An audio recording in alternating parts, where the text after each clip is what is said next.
नमस्कार, बात स्पोर्ट्स की में आप सभी का स्वागत है। आई होप आप लोग जहाँ पर भी होंगे अच्छे से होंगे, अपना ख्याल रख रहे होंगे।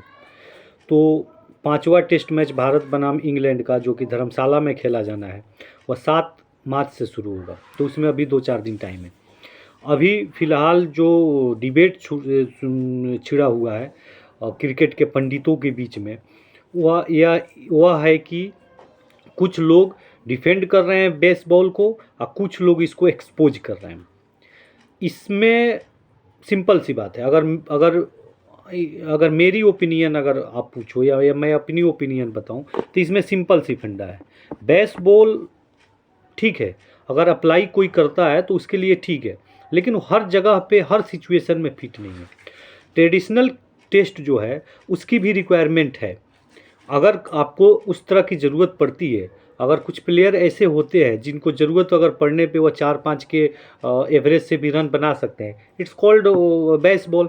अब इसका मतलब यह नहीं कि बेसबॉल आप किसी भी सिचुएशन में, किसी भी परिस्थिति में, कोई भी ग्राउंड पे, किसी भी कंट्री में, किसी भी समय पे आप बेसबॉल ही खेलोगे।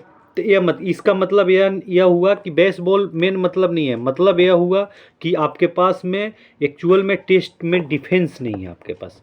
अगर आप डिफेंस से भाग रहे हो तो आप इसका नाम बेसबॉल रख सकते हो, क्योंकि आपके पास डिफेंस की टेक्निक नहीं है।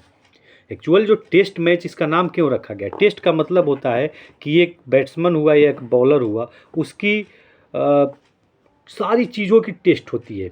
उसकी एबिलिटी कितना है, उसके पास पेशेंस कितना है, उसके पास स्किल कितनी है, उसके पास मतलब शॉट की रेंज कितनी है, उसके पास ड्राइवे कितनी है, उसके उसके पास डिफेंस कितना है, उसके पास एग्रेसिव शॉट वो कितना खेल सकता है। इट्स सारे का टेस्ट होता है। इट्स कॉल्ड, इसका नाम है टेस्ट मैच। अब ये नहीं कि मैं एक ही तरह से खेल सकता हूँ, सिर्फ मैं मार ही सकता हूँ, मैं डिफेंस नहीं कर सकता हूँ, तो यह तो जान छुड़ाने वाली बात हुई। अगर मेरे से कोई पूछा जाए तो ठीक है, बेसबॉल आप इंग्लैंड में खेलते हो या उस सिचुएशन में खेलते हो, फोर्थ इनिंग में अगर ज़रूरत पड़ती है या फर्स्ट इनिंग में आप बैटिंग करते हो तो आप खेल सकते हो। बट आप सारे जगह पे बेसबॉल नहीं खेल सकते हो। अब मैं आप लोग को याद दिलाऊं, यही इंग्लैंड की टीम है, पिछले साल पाकिस्तान का दौरा किया था और पाकिस्तान को 3 मैचों की श्रृंखला में 3-0 से हरा के गया था। और उसमें फर्स्ट मैच जो रावलपिंडी में हुआ था, वो मेरे को याद है। उस मैच में फर्स्ट डे टॉस जीत के इंग्लैंड ने बैटिंग किया था और फर्स्ट डे 70 ओवर का ही, 70 या 72 ओवर का मैच हो पाया था बैड लाइट की वजह से। 70 या 72 ओवर में इंग्लैंड ने 508 रन मार दिए थे, एक दिन में 508 रन। तो इसका मतलब यह नहीं कि बेसबॉल आप सब जगह अप्लाई कर। इसका मतलब यह हुआ कि पाकिस्तान के पास बॉलिंग अटैक उस तरह नहीं थी, पाकिस्तान की फील्डिंग उतनी मतलब उस स्तर की नहीं थी। अब आप सेम चीज़ को कट करके ला के आप भारत में पेस्ट करना चाहोगे, ऐसा पॉसिबल नहीं है।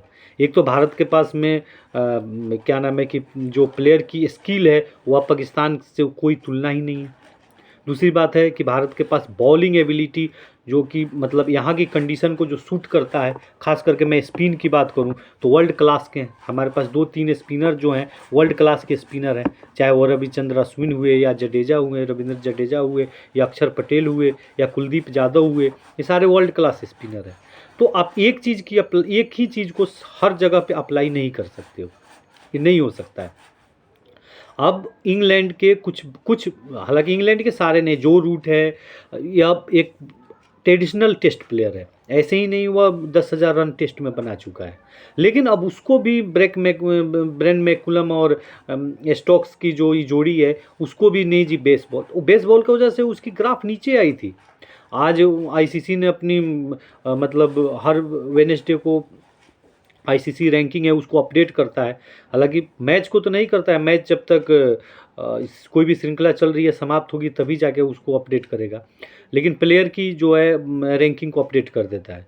तो उसमें अश्विन जो है 2 नंबर का आईसीसी के नंबर 2 बॉलर बन चुका है। 1 नंबर पे जसप्रीत बुमराह और 2 नंबर पे रविचंद्र अश्विन। वैसे ही ऑलराउंडर की बात किया जाए तो उसमें भी 2 नंबर का, 1 नंबर पे रविंद्र जडेजा और 2 नंबर पे रविचंद्र अश्विन। तो इस तरह के बॉलर हैं भारत के पास, तो आप आके उसको कॉपी पेस्ट करके भारत में अप्लाई नहीं कर सकते हो।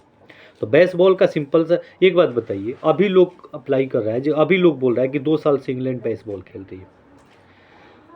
मैं आपको अगर आज से जैसे मैं ही एग्जांपल दिया कि पिछले साल आके एक दिन में 500 रन बना दिया था पाकिस्तान में, उसी पाकिस्तान में आज से 20 साल पहले 2002-2003 की बात है, भारतीय टीम दौरा किया था और वीरेंद्र सहवाग ने एक दिन में 309 रन, सिर्फ अकेला एक बैट्समैन एक दिन में 309 रन बना दिया था। उस समय तो नहीं हल्ला हुआ, बेसबॉल हो रहा है। मैं तो कहता हूँ उस इससे भी इंग्लैंड जो अभी टेस्ट मैच खेल रही है, कुछ नहीं खेल रही है जब वीरेंद्र सहवाग की बैटिंग करता था तो। और उस दिन की बात 309 रन जो एक दिन में बनाया था, उसमें एक से एक वर्ल्ड क्लास बॉलर हुआ करते थे। वसीम अकरम, वकार यूनिस, शुएब अख्तर जैसे बॉलर हुआ करते थे। उस बॉलिंग अटैक के सामने अभी तो पाकिस्तान की कोई बॉलिंग अटैक नहीं है। मैंने उस लिहाज से देखा जाए तो कुछ नहीं है बॉलिंग अटैक। उस बॉलिंग अटैक के सामने वीरेंद्र सहवाग ने व्यक्तिगत स्कोर एक दिन में 309 रन मारा था। वीरेंद्र सहवाग ने मारे थे एक दिन में 309 रन। उससे बड़ा बेसबॉल तो मेरे को तो नहीं दिख रहा है जी। एक दिन में कोई इनके बैट्समैन, इंग्लैंड के बैट्समैन आज की भी डेट में मुश्किल से कोई, हमको याद नहीं है जो कोई एक दिन में डबल सेंचुरी मार लिया हो, 100 रन, सवा, क्योंकि रेंज नहीं है ना, सिर्फ मार ही सकते। उसी में 100 रन, 125 रन, 150 रन बना के आउट हो जाते हैं, बहुत हल्ला हो जाता है, बहुत बड़ा शोर हो गया जी। अरे 300 रन बनाओ तो पता चले, ट्रिपल सेंचुरी बनाओ तो वो भी तो बेसबॉल है। खैर छोड़िए इंग्लैंड की बात, इंग्लैंड समझे, बट इस बेसबॉल की भारत में आके क्या बताऊं, मतलब सुपुर्दे खाक हो गया बेसबॉल। अब तो खुद इंग्लैंड की मीडिया इस बात पे रो रही है कि नहीं जी, इस तरह क्रिकेट नहीं खेलना चाहिए, टेस्ट मैच ट्रेडिशनल टेस्ट जो है उसके अकॉर्डिंग खेलनी चाहिए। अब देखते हैं पाँचवें मैच में क्या अप्रोच लेके आती है। हालांकि पाँचवा मैच, मैं वही बात बता रहा हूँ, पाँचवा मैच जो है धर्मशाला में, और यहाँ पे चाहे कैसी भी अब क्रिएटर जो है वो पिच बना ले, लेकिन यहाँ पे थोड़ी सी फास्ट बॉलरों को हेल्प मिलेगी, क्योंकि कंडीशन इस तरह है, वातावरण इस तरह है। एक तो हाइट पे है, ऊंचाई पे है, पहाड़ पे है धर्मशाला।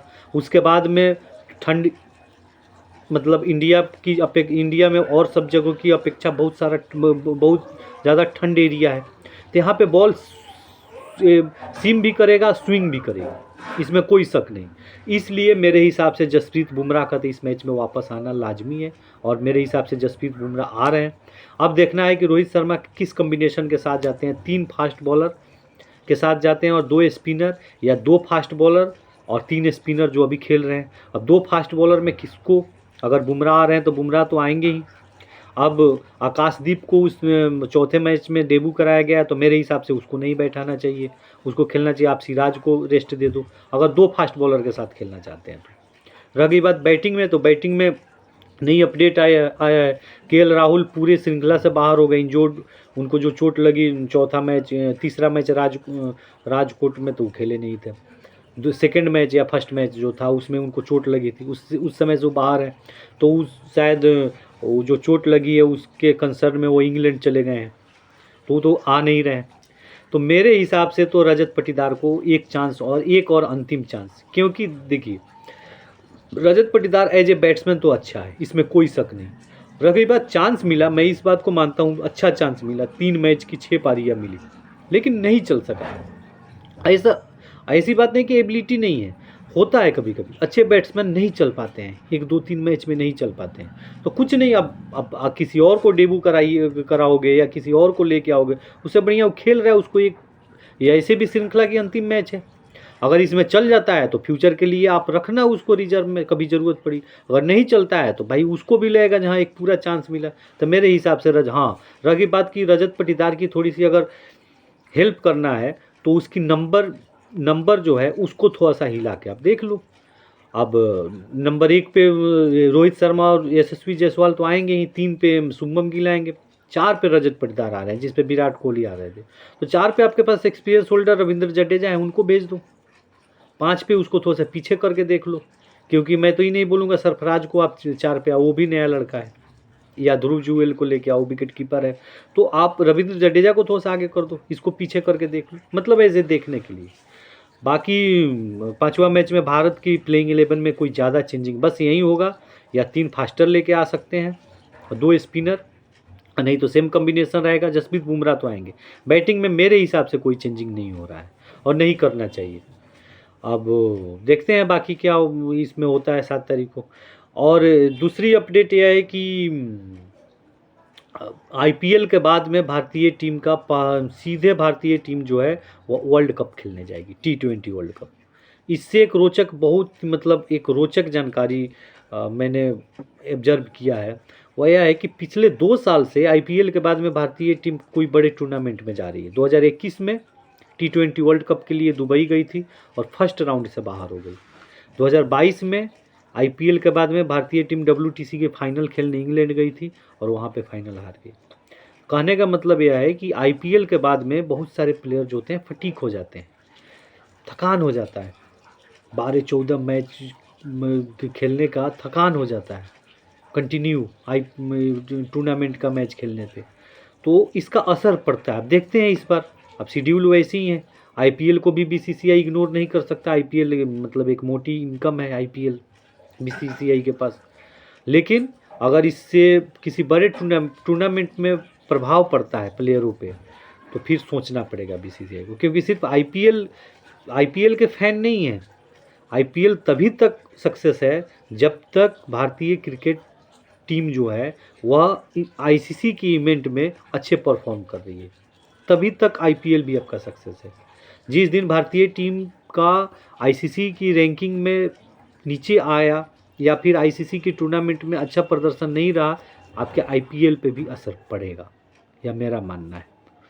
बाकी देखते हैं और क्या समाचार और क्या न्यूज़ आती है क्रिकेट से, फिर मिलते हैं आप लोगों से। तब तक अपना ख्याल रखिए। बस वहीं से एक छोटी सी रिक्वेस्ट है, अगर मेरी अपडेट आप लोग को अच्छी लगती है तो प्लीज़ वीडियो को लाइक कीजिए, चैनल को सब्सक्राइब कीजिए और अधिक से अधिक शेयर कीजिए। नमस्कार, शुभ रात्रि।